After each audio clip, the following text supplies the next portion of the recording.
তানির জন্য আবার মৌনতা। মরেছে, আপদ বিদেয় হয়েছে। বড্ড পাখা গজিয়েছিল। আর এই পাকা দিদিমণিটা বিদেয় হলে বাঁচা যাবে। মনটা কেমন যেন খুঁতখুত করছে। এটা তানির নতুন কোনো ভেলকি নয় তো?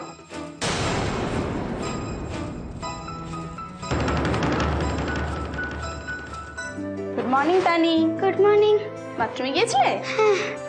বসো, আমি তোমার জন্য ব্রেকফাস্ট নিয়ে এসেছি। বসো।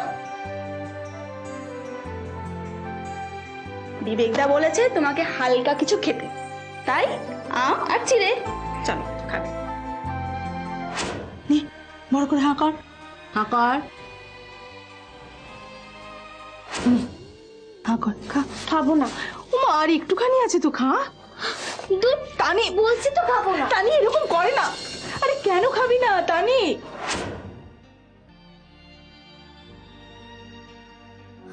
আজ আমার মায়ের কথা খুব মনে পড়ছে।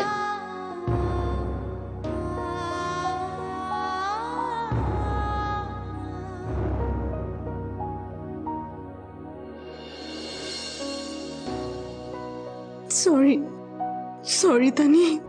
আমি সবই শুনেছি দিদিমণি, সব শুনেছি। আপনি আমায় ক্ষমা করে দেবেন। আমি আপনাকে কথা দিয়েছিলাম তানিকে কলকাতা থেকে ফিরিয়ে আনবো।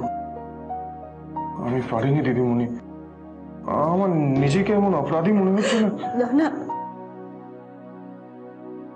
আপনার কি দোষ বলুন? এসব কি হয়ে গেল? আমি তো জগন মন্ডলের শত্রু, মনে প্রাণে ওর ক্ষতি চাই।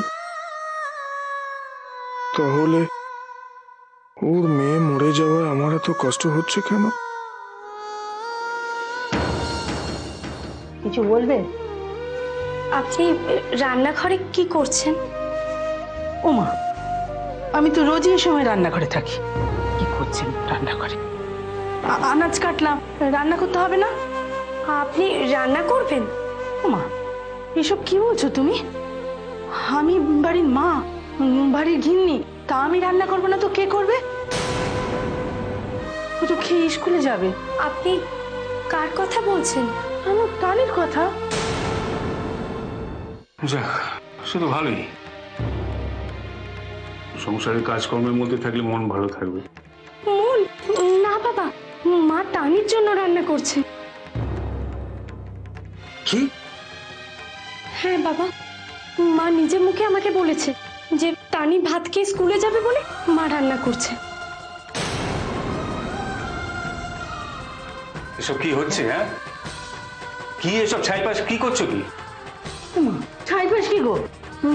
রান্না করছি তো। তোমার রান্না করতে হবে না, ঘরে চলো। কি রান্না করতে হবে না মানে? তানি স্কুলে যাবে, খেয়ে যাবে না? যাও তো তুমি, যাও যাও। সব নাটক বন্ধ করো সে করে মা। নাটক? কিসের নাটক গো? এই যে সারাক্ষণ টানি টানি করা।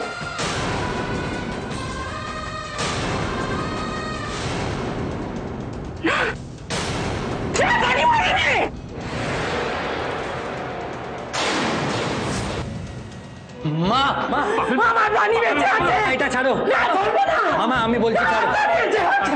মামা ছাড়ো না। না,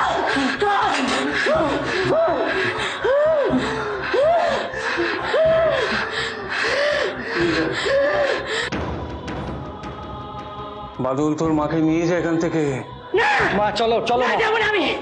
না, ছাড়। ও পাগল হয়ে গেছে। বাবা, যা বলছি শোন, বেঁধে রাখ ওকে।